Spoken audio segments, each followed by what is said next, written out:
আজকে এই নিউজটা দেখে আমার কাছে খুবই খারাপ লাগছে। আমাদের এক বাংলাদেশীর ক্ষতি আরেক বাংলাদেশী যে কিভাবে করে বিদেশের মাটিতে আমি নিজেও জানি না। এটা হচ্ছে আমার দেশ পত্রিকা, এটা আমাদের বাংলাদেশের একটা উল্লেখযোগ্য পত্রিকা। এই পত্রিকাতে একটা নিউজ আসছে, এই নিউজটার কথা আমি বলতেছি। আপনারা পত্রিকাতে গিয়ে নিউজটা বিস্তারিত পড়ে আসতে পারবেন। আমার কথাগুলো একটু শোনেন। আজ থেকে ৩ বছর আগে রবিন মিয়া নামের একজন ব্যক্তি মালয়েশিয়াতে আসছে। এই যে মালয়েশিয়ার কুয়ালালামপুরের বুকিত জলিল যে এলাকাটা আছে না, সেখানে একটা চায়না কোম্পানিতে কাজ করেন আর কি। গতকালকে ওই চায়না কোম্পানিতে একটা পানির ট্যাঙ্কির ভিতরে তার লাশ পাওয়া গেছে। এই পত্রিকা কিন্তু এটাই বলতেছে। এখন তার যে ফ্যামিলির সদস্যরা আছে বাংলাদেশে, তারা বলতেছে যে আজ থেকে বেশ কয়েকদিন আগে কোম্পানি কি করছে, কোম্পানি তাকে অনেক বেশি বিশ্বাস করে। এই বিশ্বাস করার কারণে কোম্পানির যে হিসাব কিতাবগুলো আছে না, সমস্ত হিসাব কিতাবগুলো তার কাছে দিয়ে দিছে। অর্থাৎ কোম্পানির একটা অংশ সে দেখাশোনা করে। আর এই দায়িত্বটা তাকে কেন দিছে, এই কারণে তার যে সহপাঠীগুলো আছে সেখানে একসাথে কাজ করে, হয়তো বা একই কোম্পানিতে একসাথে ঢুকছে আর কি, তাদেরকে দায়িত্ব দেয়নি। এটা হচ্ছে তার ফ্যামিলির সদস্যদের কথা আর কি, তাদেরকে দায়িত্ব দেয়নি। এই কারণে তারা কয়েকদিন যাবৎ এই লোকটার সাথে খুবই খারাপ খারাপ আচরণ করতেছে। পত্রিকা কিন্তু এটাই বলতেছে, তার সাথে খারাপ খারাপ আচরণ করতেছে। এখন দেখা গেছে কি সে নিখোঁজ হয়ে গেছে। নিখোঁজ হয়ে যাওয়ার পরে হয়তো বা কেউ বাড়িতে ফোন করে বলছে আর কি, আপনাদের যে রবিন মিয়া আছে সেই রবিন মিয়াকে কিন্তু পাওয়া যাচ্ছে না।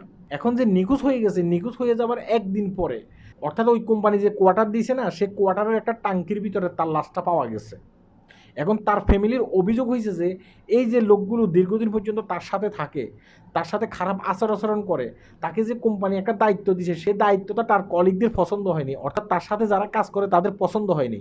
এই কারণে তারা মেরে ফেলছে। এটা কে বলতেছে? এটা তার ফ্যামিলি বলতেছে। ওই পত্রিকার ভিতরে আপনারা গিয়ে সেখানে বিস্তারিত দেখে আসতে পারবেন। এখন যে মালয়েশিয়ার আইন শৃঙ্খলা বিভাগ আছে, আইন শৃঙ্খলা বিভাগটা পরবর্তীতে এই লাশটাকে ওখান থেকে নিয়ে গেছে। এখন তাদের হেফাজতে আছে আর কি। পরবর্তীতে কে দোষী কে দোষী না, হয়তোবা মালয়েশিয়ার আইন শৃঙ্খলা বাহিনী সেটা বাইর করবে। সেটা হয়তো আমরা জানি না কে দোষী কে দোষী না। এটা হচ্ছে যে তার ফ্যামিলির অভিযোগ আর কি। কিন্তু একটা জিনিস শুনে রাখেন, আমাদের বাংলাদেশি অনেক ব্যক্তি আছে মালয়েশিয়াতে, একজনের খানা আরেকজনের পছন্দ করে না। হয়তোবা একই কোম্পানিতে কাজ করে 4 থেকে 5 জন ব্যক্তি ভালো বন্ধু। কোম্পানি হয়তোবা দেখা গেছে কি এই 60 জনের ভিতরে একজনকে দায়িত্ব দিছে, পরবর্তীতে আর 3 জন সে কিন্তু সেটা পছন্দ করতেছে না। আমি যেহেতু মালয়েশিয়ান সমসাময়িক বিষয় নিয়ে কথা বলি, অনেকে কিন্তু আমাদেরকে বলে, ভাই দেখা গেছে কি আমি দায়িত্ব পাইছি, অন্য কেউ দায়িত্ব পায় নাই, এখন তারা আমাকে অপছন্দ করা শুরু করছে। ভাই একটা জিনিস মনে রাখবেন, একটা কোম্পানিতে যদি আপনার 10 জন লোক হন, কোম্পানিতে 10 জন ব্যক্তিকে দায়িত্ব দেবে না, তাই না?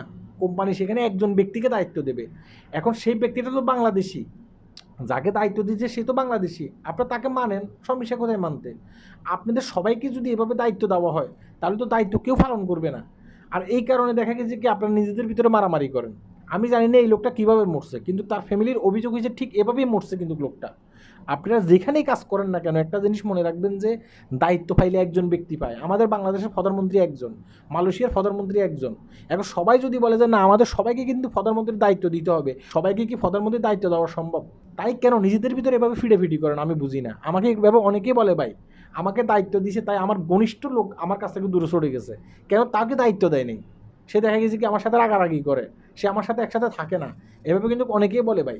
তাই এইসব জায়গাগুলো একটু ছাড় দিতে শিখেন। কেন মারামারি করতে হবে? মানে আমি বুঝি না এটা। সবাই ভালো থাকবেন, আল্লাহ হাফেজ।